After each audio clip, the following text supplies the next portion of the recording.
Earth, the blue planet, which appears calm from 60,000 miles away, a spherical structure going about its constant rotation and revolution in space. But as one travels closer to its surface, one notes that it is in the Earth's atmosphere that the disastrous cyclones and tornadoes are generated. And down below is where the volcanoes and earthquakes wreak havoc. Our planet is capable of unleashing extreme chaos, volcanoes, floods, earthquakes, and cyclones. And these disasters leave behind nothing but the death of thousands, destruction of property worth lakhs, and disruption in a population's daily lives. Unfortunately, man can do little to control nature's wrath, other than taking a few precautionary measures. As old and eternal is the revolution of Earth around the sun, equally timeless is the churning of lava in a volcanic pit, and equally constant are the tremors in the Earth's crusts. And that is what we will be studying today in the chapter on natural phenomena, damage by and precautionary measures against some natural calamities. The twinkling of the stars, the brightly shining sun, thundering and lightning strong winds. As you know, man has no control over all of these. These occur naturally. The game of light and sound is going on in the skies since eternity, but the exact nature of the happenings was a mystery. Most natural phenomena can be destructive to property and human life, and we will learn about two such phenomena today: lightning and earthquakes. Let us start with lightning. But before that, let us indulge in a little time travel and learn a little bit about the history of electricity.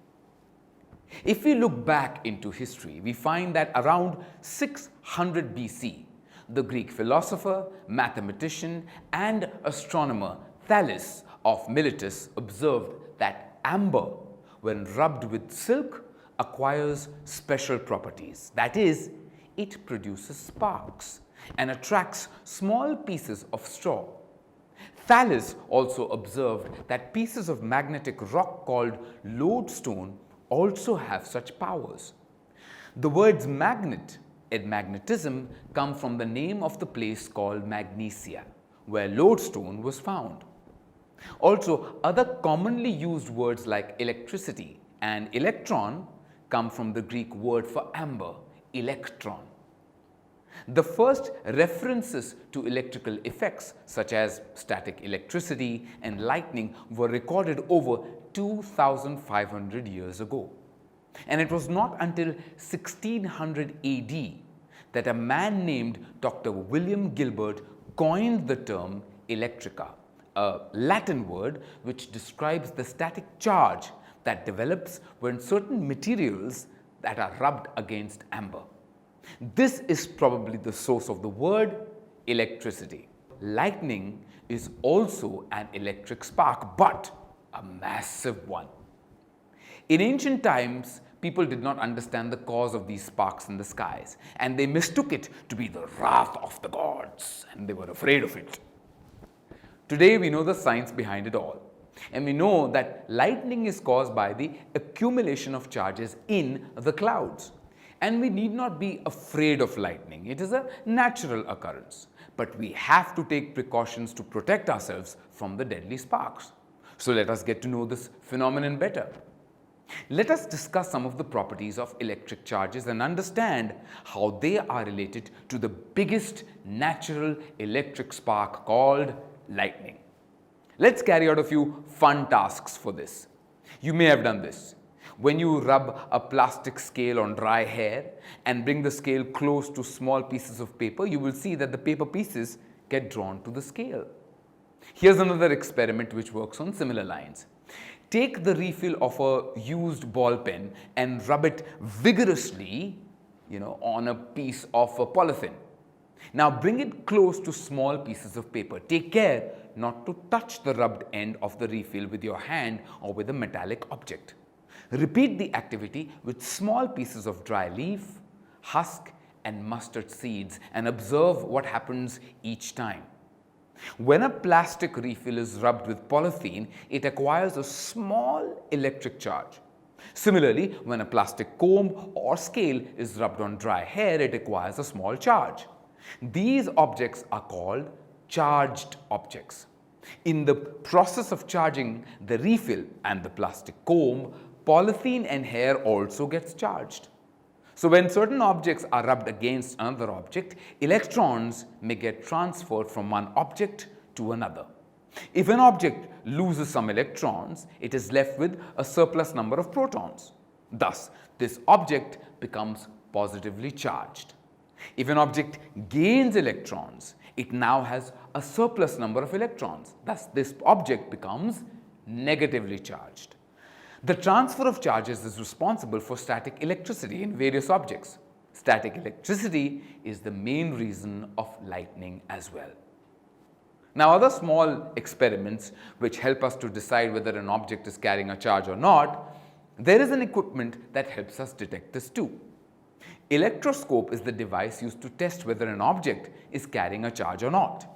So let's know more about the workings of an electroscope, and for that, let's perform another experiment. Take an empty jam bottle and cut a piece of cardboard slightly bigger than the mouth of the bottle. Pierce a hole in this piece of cardboard so that a metal paper clip can be inserted. Now, after inserting the paper clip, open it out as you can see here. Cut 2 strips of aluminium foil about 4 centimeters by 1 centimeter each and hang them on the paper clip. Insert the paper clip in the cardboard lid so that it is perpendicular to it. Now, charge a used refill with a piece of polythene and bring it in contact with the end of the paper clip. Observe what happens. Is there any effect on the foil strips? You will see that the aluminium foil strips repel each other, and that is because they receive the same charge from the charged refill through the paper clip. And this paper clip is a metal that serves as a good conductor of electricity. Since the strips are carrying similar charge, they repel each other and open out wide. Basically, this setup that we have here has helped us test whether an object is carrying a charge or not. This device is known as an electroscope. Electroscope is an instrument used to detect and test small electric charges. In other words, it's a simple device which is used to test the presence of charge in an object. It works on the principle that like charges repel each other, as we just saw in the experiment that we performed. So the next time if you are stuck in torrential rains, you have some idea as to how to protect yourself. We have to study about one other natural phenomenon, which is an earthquake. But for that, join me in the next segment. See you soon. Tutor Mate. For more amazing video lectures, download the free app on the Apple App Store or the Google Play Store.